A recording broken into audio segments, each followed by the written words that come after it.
क्या ऑक्सीजन, सही है ना। अपना ऑक्सीजन हो चुका है खत्म, मतलब कि जो 16 ग्रुप था, 16 ग्रुप के अंदर एलिमेंट थे oxygen, sulphur, selenium, tellurium and polonium, सही है ना। सबसे पहले अपना ट्रेंड का चलता है, फंडा का चलता है अपना 16 ग्रुप पढ़ने का। इनकी पढ़ेंगे प्रॉपर्टीज, केमिकल और फिजिकल। देन उसके बाद हम पढ़ते हैं कंपाउंड्स, किस किस के कंपाउंड, स्टार्टिंग के 2 एलिमेंट के कंपाउंड। ऑक्सीजन के कंपाउंड हो चुके हैं ओवर। इसके हमने कौन कौन से कंपाउंड पढ़े, केवल 3 कंपाउंड पढ़े। एक पढ़ा हमने O2, एक पढ़ा हमने O3 और एक पढ़े हमने सिंपल ऑक्साइड, सही है ना, सिंपल ऑक्साइड्स। तो O2, O3 और सिंपल ऑक्साइड, O2 की प्रिपरेशन, O2 की प्रॉपर्टीज, O3 की प्रिपरेशन, O3 की प्रॉपर्टीज, और सिंपल ऑक्साइड्स में कुछ था ही नहीं, सही है ना। ये हम लोग कवर कर चुके हैं। देन नेक्स्ट आता है सल्फर, बस फिर अपना ग्रुप हो जाएगा खत्म, 16 ग्रुप ओवर। आज लास्ट है 16 ग्रुप, 16 ग्रुप ओवर। देन उसके बाद बस बचेगा अपना कौन सा ग्रुप, 17 और 18 ग्रुप, ठीक है ना। तो अब जरा देखना, 16 ग्रुप के अंदर कंपाउंड पहला, दैट इज सॉरी कंपाउंड दूसरा सल्फर।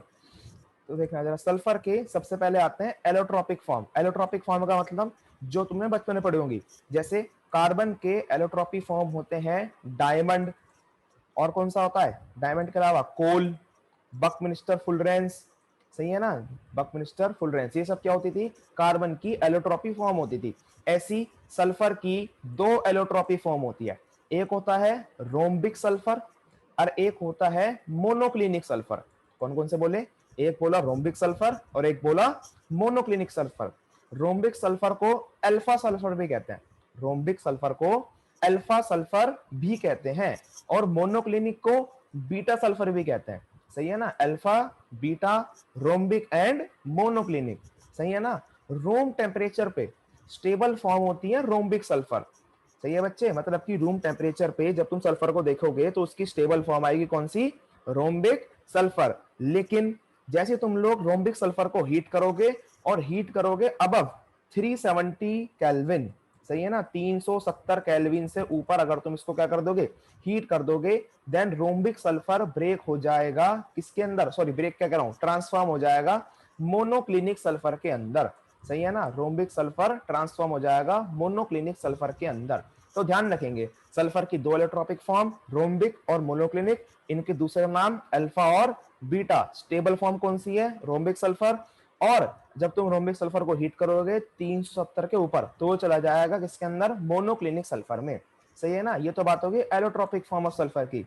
और सल्फर पाया जाता है 3-4 फॉर्म में, मतलब कि सबसे पहले S2 और S8 और बीच में बचा अपना S6, 1 2 3 4 5, हाँ बिल्कुल सही, S6। तो ये होते हैं, ये सल्फर अपना 3 फॉर्म में पाया जाता है, S2, S6, S8, सही है ना। इन तीनों फॉर्म में से सबसे ज्यादा इंपॉर्टेंट फॉर्म होती है S2, जिसके ऊपर क्वेश्चन बनता है। क्यों, जैसे O2 होता है पैरामैग्नेटिक, कल बताया था, जैसे O2 क्या होता है, पैरामैग्नेटिक होता है, वैसे S2 क्या होता है, S2 भी पैरामैग्नेटिक होता है। तो ध्यान रखेंगे, जैसे O2 पैरामैग्नेटिक होता है वैसे ही S2 भी पैरामैग्नेटिक होता है। पॉइंट टू नोट, नोट कर लेंगे जल्दी से, S2 is a paramagnetic form of sulphur. Sulphur की होती है 3 फॉर्म, S2, S6 और S8। देख लो जरा, स्ट्रक्चर बने हुए इनके। ये होता है S8 का स्ट्रक्चर, इसे कहते हैं हम लोग क्राउन लाइक स्ट्रक्चर, ये देख रहे हैं ताज की तरह। So it is a crown like structure of S8। And then it is S6, इसे कहते हैं टेबल, वो टेबल चेयर कह रहा हूं, चेयर लाइक स्ट्रक्चर, देख रहे हो चेयर से बनी हुई है, तो ये चेयर लाइक स्ट्रक्चर है। तो ये पूरा था सल्फर की एलोट्रोपिक फॉर्म के बारे में। क्वेश्चन बनेगा या तो एलोट्रोपिक फॉर्म पे से या बनेगा S2 पे से, कि S2 जो होती है पैरामैग्नेटिक होती है, जैसे कि O2 होती है। बहुत स्पीड में नोट कर लेंगे, सही है ना। तो सिंपल सा क्वेश्चन था ये। क्या क्वेश्चन था, कि सल्फर की कौन सी फॉर्म पैरामैग्नेटिक होती है, दैट इज S2, सही है, एज लाइक O2। ध्यान रखेंगे, पहला कंपाउंड कौन सा है अपने पास, सल्फर डाइऑक्साइड, ठीक है ना। सल्फर डाइऑक्साइड पहला कंपाउंड है। क्या पढ़ेंगे इसके बारे में, प्रिपरेशन और प्रॉपर्टीज, बस। प्रिपरेशन कैसे होगी इसकी, एस, सल्फर डाइऑक्साइड का फॉर्मूला क्या होता है, सल्फर डाइऑक्साइड का फॉर्मूला होता है SO2, बनेगा कैसे, S plus O2 it gives SO2, simple सा फंडा, खत्म। S plus O2 it gives SO2, सही है ना। लेबोरेटरी में कैसे बनाएंगे, लेबोरेटरी में 2H plus plus SO2 it gives HO। ये क्या है भाई, एक सेकेंड, ये कुछ गलत है ये। की रहती है, सही है ना। ये लिख दी मैंने सही। It is SO3 double negative plus 2H positive H2O and SO2, सही है ना। तो ये मत टेप लेना, देयर इज दिस, ये वाली रिएक्शन है लेबोरेटरी वाली। देन उसके बाद इंडस्ट्रियली कि अगर हमें इंडस्ट्रीज के अंदर SO2 बनानी है तो सिंपल सा फंडा है जो तुम्हारी 10th क्लास में गिवन था, कैल्सिनेशन एंड रोस्टिंग वाला। मतलब कि कोई भी कंपाउंड ले लो, और कोई सा भी और ले लो, उस और की कैल्सिनेशन और रोस्टिंग कर दो। वैसे तो अभी सिलेबस से कट चुका है, कैल्सिनेशन रोस्टिंग इस साल भी था एक्सट्रैक्शन वाले चैप्टर में, लेकिन अब की बार सिलेबस से कट चुका है, तो ध्यान रखना। 10th क्लास में तो उन्हें पढ़ी थी कैल्सिनेशन रोस्टिंग, जिनको नहीं याद वो करेंगे याद कि हम कोई भी और ले लेंगे जिसके अंदर सल्फर प्रेजेंट हो, FeS2, इसे कहते हैं हम लोग आयरन पायराइट्स, सही है ना। उसकी हीट कर देंगे इन प्रेजेंस ऑफ एयर, क्या कर देंगे उसको, हीट कर देंगे इन प्रेजेंस ऑफ एयर। तो सल्फर क्या बन जाएगा, सल्फर डाइऑक्साइड, और जो आयरन का ओर था वो कन्वर्ट हो जाएगा आयरन के ऑक्साइड के अंदर, सही है ना। Fe चेंज हो गया Fe2O3 में, और सल्फर कन्वर्ट होके आ गया SO2 की फॉर्म में, सही है। देन नेक्स्ट इज प्रॉपर्टीज, ये प्रॉपर्टीज नीचे आएगा नेक्स्ट लाइन में। प्रॉपर्टीज अब देखना जरा, इसकी प्रॉपर्टीज क्या क्या होती हैं। SO2 कलरलेस गैस होती है विद पंजेंट स्मेल। जब तुम लोग लैब में प्रैक्टिकल करोगे तो अगर किसी टेस्ट ट्यूब के अंदर से, जैसे हुआ था ना सॉल्ट एनालिसिस, तो जब हम लोग अगर उसके अंदर एसिड मिलाएंगे, कुछ भी मिलाएंगे, और अगर नाक के बाल जलाने वाली स्मेल आएगी, सही है ना, नाक के बाल जलाने वाली स्मेल आएगी, तो that is known as pungent smell. तो सल्फर डाइऑक्साइड होती है कैसी, पंजेंट स्मेल वाली। तो ध्यान रखना वहां पर दो ही गैस निकलेंगी, या तो क्लोरीन या सल्फर डाइऑक्साइड। दोनों की स्मेल कैसी होती है, पंजेंट स्मेल। पंजेंट स्मेल का मतलब ऐसी स्मेल जो नाक के बाल जला दे, ठीक है ना। तो that is pungent like smell. तो SO2 प्लस H2O, H2SO3 बना देगी, दैट इज सल्फोनिक एसिड। पिछली बार से कल से पढ़ रहे हैं reaction, SO2 plus H2O H2SO3, सही है ना। तो जल्दी से टेप लेंगे सारी रिएक्शन जो जो लिखी हुई है। नेक्स्ट इसकी रिएक्शन है किसके साथ, NaOH के साथ। बहुत आसान रिएक्शन है। NaOH की रिएक्शन होगी किसके साथ, SO2 के साथ। तो ये क्या बना देगा, Na2SO3। देख रहे हो, हाइड्रोजन है, ऑक्सीजन है, पानी निकलेगा निकलेगा, क्या बना दिया, Na2SO3। देन उसके बाद अगर तुम लोग एक्सिस में ले लोगे, क्या कर लोगे तुम लोग, एक्सिस में ले लोगे SO2, तो क्या बन जाएगा ये, NaHSO3। इस रिएक्शन से तुमको एक रिएक्शन याद आ रही होगी अपनी 10th क्लास की, Jyoti preparation of washing soda and baking soda, याद आ रही है किसी को। क्योंकि उसके अंदर क्या होता था, SO2 की जगह होता था CO2, बस, और कुछ अंतर नहीं था। SO2 की जगह क्या था, CO2। अगर तुम लोग NaOH को CO2 में मिला दोगे तो बन जाएगा Na2CO3, जिसे कहते थे तुम लोग बेकिंग सोडा, सही है ना, बेकिंग सोडा या फिर वॉशिंग सोडा, मैं कंफ्यूज, चलो कुछ भी कहते हो लेकिन कहते तो। फिर उसके बाद अगर तुम लोग एक्सिस में ले लोगे, अगर तुम लोग Na2CO3 को क्या कर लोगे, एक्सिस में ले लोगे, तो वहां पर तुम्हारे पास क्या बन जाएगा, वहां पर तुम्हारे पास बन के आ जाता था दूसरे वाला, सही है ना। पहले वाला शायद वॉशिंग था, नेक्स्ट वाला बेकिंग था, NaHCO3। तो ये वही रिएक्शन है, बस यहाँ पर CO2 की जगह क्या आ चुका है, SO2 आ चुका है, ठीक है ना। ये रिएक्शन तुमने पहले याद कर रखी है, तो इनको याद करने में कोई दिक्कत नहीं होगी। सबसे पहले बनेगा सोडियम सल्फेट, उसके बाद बनेगा सोडियम बाइसल्फेट, ठीक है ना। जैसे इसमें बनता था सोडियम कार्बोनेट, और नेक्स्ट वाला होता था सोडियम बाइकार्बोनेट, ठीक है ना, वॉशिंग सोडा बेकिंग सोडा, ऐसी यहाँ पर है। ये भी बिल्कुल वही रिएक्शन है, बस S की जगह, वो C की जगह यहाँ पर S आ गया, ठीक है ना। नेक्स्ट देखना, reaction with chlorine, SO2 plus Cl2, क्या बनाएगा, सबको मिक्स कर दो बिल्कुल, तो क्या बन जाएगा, SOCl2, ठीक है ना, SOCl2 बना देगा। देन उसके बाद अलग हेडिंग है ऑक्सीडेशन, ये अलग हेडिंग है, इसके साथ आ गई, नीचे आइए अगला लाइन में, ऑक्सीडेशन। तो behaves as a reducing agent, मतलब कि जो अपनी SO2 होती है, ये तो उसकी ऑक्सीडाइजिंग प्रॉपर्टी थी, SO2 प्लस Cl2 SOCl2। और जो अपनी SO2 होती है, that behaves as a reducing agent, मतलब कि वो सामने वाला क्या कर देगी, ऑक्सीडेशन कर देगी। जैसे ऑक्सीडेशन का मतलब तुम्हें पता है, अगर मेरे पास Fe ट्रिपल प्लस है, तो सॉरी क्या बोल रहा हूँ मैं, रिड्यूसिंग एजेंट है, तो खुद का ऑक्सीडेशन करेगी और सामने वाले को रिड्यूस करेगी, सही है ना। खुद का ऑक्सीडेशन करेगी और सामने वाले को क्या करेगी, रिड्यूस करेगी, रिड्यूसिंग एजेंट है। तो अगर मेरे पास Fe ट्रिपल प्लस है, और अगर मेरे को इसका रिडक्शन करना है, मतलब कि Fe ट्रिपल प्लस से बनाना है Fe डबल प्लस, तो वही कर देती है कौन, SO2।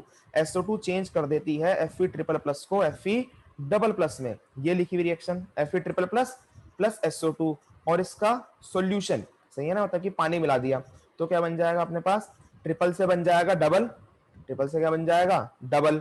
क्या हो गया इसका रिडक्शन, किसने करा रिडक्शन, SO2 ने करा है। तो SO2 का क्या हो जाएगा ऑक्सीडेशन, देख लो दो थे, दो के कितने हो गए, चार हो गए और अपना H प्लस अलग निकल गया, ठीक है ना।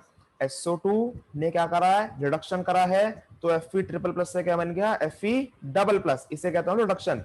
किसने करा है, SO2 ने। तो SO2 का क्या होएगा, SO2 का होएगा ऑक्सीडेशन। देख लो SO2 था, यहाँ पे क्या बन गया SO4 बन गया, देन H प्लस अलग निकल गए, ठीक है भाई। तो ये थी रिएक्शन रिड्यूसिंग एजेंट वाली। अब last most important, test for the presence of SO2। जैसे हमने लास्ट टाइम करा था क्वांटिटेटिव एस्टिमेशन ऑफ ओजोन, कि ओजोन की क्वांटिटी कैसे नापते हैं, ऐसे यहाँ पर क्या है, test for the presence of SO2, कि SO2 है या नहीं है उसका टेस्ट करना है, सही है ना, test for the presence of SO2। तो क्या करेंगे हम लोग, KMnO4 ले लेंगे। अगर SO2 प्रेजेंट रहेगी तो फिर वो KMnO4 के सॉल्यूशन को डीकलराइज कर देगी। कहने का मतलब KMnO4 होता है डार्क पिंक कलर का। कैसा होता है, डार्क पिंक कलर का। अगर किसी घर में कुत्ता होगा और उस कुत्ते को हो जाए खुजली, तो तुम लेके आओगे खुजली की दवाई, तो तुमको कुछ नहीं देता, वो तुमको देता है KMnO4। डॉक्टर होता है ना, वो क्या देता तुमको, KMnO4 दे देगा। तो KMnO4 से जो अपने पेट्स होते हैं, कुत्ता बिल्ली, तो इनकी खुजली मिटाई जाती है, सही है ना, हमको खुजली हो जाती है। तो KMnO4 वही होती है दवाई, जो पिंक पिंक सी होती होगी, देखा होगा किसी ने अगर किसी घर में पेट होगा तो, सही है ना। तो that is KMnO4 dark pink colour की होती है, डार्क पिंक कलर की। तो इसको क्या कर देगा SO2, डी कलराइज कर देगा और बना देगा H2SO4 MnSO4 K2SO4। देख रहे हो SO2 है तो K क्या बना दिया, K2SO4, Mn का बना दिया MnSO4, H2 का बना दिया H2SO4, सही है ना। सबका SO4 SO4 SO4 बनाना है बस। K का क्या बनाया K2SO4, Mn का क्या बनाया MnSO4, H2 का क्या बनाया H2SO4। बहुत easy reaction and most important reaction, जल्दी से नोट कर लेंगे। मोस्ट इंपॉर्टेंट वाले पे इंपॉर्टेंट डालते चलना, बाद में मत कहना इंपॉर्टेंट बताएं, ठीक है ना। तो इंटेक्स्ट क्वेश्चन है, इंटेक्स्ट क्वेश्चन, ठीक है ना। तो देखना जरा 20 में क्या था, कि जब हम लोग सल्फर डाइऑक्साइड को पास करेंगे aqueous solution of Fe triple positive salt, इस Fe ट्रिपल प्लस का कंफ्यूज मत होना, यहाँ पर सॉल्ट लिखा है, मतलब कि तुम्हारे को Fe का 3 प्लस वाला सॉल्ट लेना है, मतलब कि यही Fe ट्रिपल प्लस ले लो, वही रिएक्शन है पहले वाली। और SO2 सॉल्यूशन, SO2 और H2O में डाल दो, क्या बन जाएगा Fe double positive, SO4 double negative and H positive, balance कर लेना अपने आप। देन 22 का क्या बताया, how is the presence of SO2 detected, कि हम लोग SO2 की प्रेजेंस को कैसे नापते हैं। मोस्ट इंपॉर्टेंट क्वेश्चन है बच्चे, ध्यान रखना, प्रीवियस ईयर में भर भर के पूछा गया ये। इसके अंदर क्या करेंगे, KMnO4 SO2 H2O MnSO4 H2SO4 K2SO4, simple, balance कर लेना अपने आप। देन 21 में कराता हूं, ठीक है। 21 देखना, 21 के अंदर पूछा गया है, वैसे 11th क्लास के बच्चे कर देते हैं 21 क्वेश्चन, जिन्होंने 11th क्लास पढ़ रखी थी ढंग से। तो इसमें क्या रखा है कि हमारे जो SO बॉन्ड है, टू, हाँ हाँ बोल। तो इस क्वेश्चन के अंदर दो पार्ट है, दो पार्ट क्या है, एक तो तुम्हारे को नेचर बताना है और एक तुम्हारे को बताना है कि ये बॉन्ड्स इक्वल है या नहीं है, ये बॉन्ड्स बराबर है या नहीं है। तो जरा देखना कैसे बताएंगे। ये बनाया मैंने सल्फर, सल्फर के आउटर मोस्ट में 6 इलेक्ट्रॉन, ठीक है ना, 1 2 3 4 5 6 बना दिए। कितने ऑक्सीजन है, 2 ऑक्सीजन है। ये बनाता हूँ मैं ऑक्सीजन, ऑक्सीजन के आउटर मोस्ट में भी 6 इलेक्ट्रॉन, 1 2 3 4 5 6, बॉन्डिंग हो गई। इसके भी 8 पूरे, इसके भी 8 पूरे, देख रहे हो 6 थे 7 8, इसके भी 8 पूरे, इसके भी 8 पूरे। लेकिन एक बेचारा ऑक्सीजन रह गया, वो क्या करेगा, बॉन्ड तो बनाना ही बनाना है, बॉन्ड तो बनाना ही बनाना है। तो सल्फर क्या करेगा, अपने लोन पेयर को डोनेट कर देगा और बना देगा एक कोऑर्डिनेट बॉन्ड। तो SO2 के अंदर एक कोऑर्डिनेट बॉन्ड होता है और एक डबल बॉन्ड होता है, सही है ना। और एक बचता है अपना बेचारा lone pair, lone pair 2 electron रह गए खाली। अब खाली तो कोई रहता है नहीं, दोनों ने आपस में कर ली दोस्ती और क्या बना दिया इन्होंने, लोन पेयर बना दिया। और इसी वजह से जो अपनी SO2 की स्ट्रक्चर है वो कुछ इस तरीके से होती है, देख लो जरा। एक होता है कोऑर्डिनेट बॉन्ड और एक होता है डबल बॉन्ड, ठीक है ना। अब जरा देखना, मैंने बनाई ऐसे, तुम कहोगे ना मजा नहीं आया, हम तो डबल वाले को रखेंगे यहाँ पर और सिंगल वाले को रखेंगे यहाँ पर, ऐसे बना देंगे। ये भी सही है, ये भी बिल्कुल सही है, इसमें भी कोई दिक्कत नहीं है, ठीक है ना। तो अगर हमारे पास किसी भी कंपाउंड की दो दो या फिर दो से ज्यादा स्ट्रक्चर बनती हैं, दो या फिर दो से ज्यादा स्ट्रक्चर बनती हैं, तो उस फिनोमेना को कहते हैं हम लोग रेजोनेंस। क्या कहते हैं उस फिनोमेना को हम लोग? रेजोनेंस, ठीक है ना, ये अपना रेजोनेंस। और जब रेजोनेंस होता है तो मतलब कि ये बॉन्ड घूम रहा है, कभी यहां पर है, कभी यहां पर है, कभी यहां पर है, कभी यहां पर है, देख रहे हो, सिंगल बनाया, डबल बनाया, डबल सिंगल, फिर तुम कहोगे नहीं मजा नहीं आ रहा, दोबारा ये बना दो, दोबारा ये बना देंगे। सो अगर हमारे पास एक ही बॉन्ड दोनों जगह घूम रहा है तो हम बनाते हैं कुछ इस तरीके से, जरा देखना, ये बनाया मैंने रेजोनेंस हाइब्रिड, इसे कहते हैं हम लोग रेजोनेंस हाइब्रिड। मतलब कि जो वो डबल बॉन्ड का बॉन्ड है ना, वो दोनों में आधा आधा बट गया, ठीक है ना, इसे कहते हैं हम लोग रेजोनेंस हाइब्रिड, ठीक है ना। इसे कहते हैं इस फिनोमिना को कि जब बॉन्ड घूमते हैं, that is known as resonance, और ये अपना रेजोनेंस हाइब्रिड, ठीक है ना। सबको लगाता, क्या लगाता कि एक सिंगल बॉन्ड है, एक डबल बॉन्ड है, ध्यान सुन लेना, क्वेश्चन शुरू होता है, एक तो तुमको पता चल गया कोऑर्डिनेट बॉन्ड है और डबल बॉन्ड है, सही ना, नेचर तो ये हो गया। और उसके बाद सबको लगाता एक सिंगल बॉन्ड है, एक डबल बॉन्ड है, सिंगल बॉन्ड होता है बड़ा, डबल बॉन्ड होता है छोटा, सही है ना, सिंगल बॉन्ड कैसा होता है? बड़ा, डबल बॉन्ड होता है छोटा।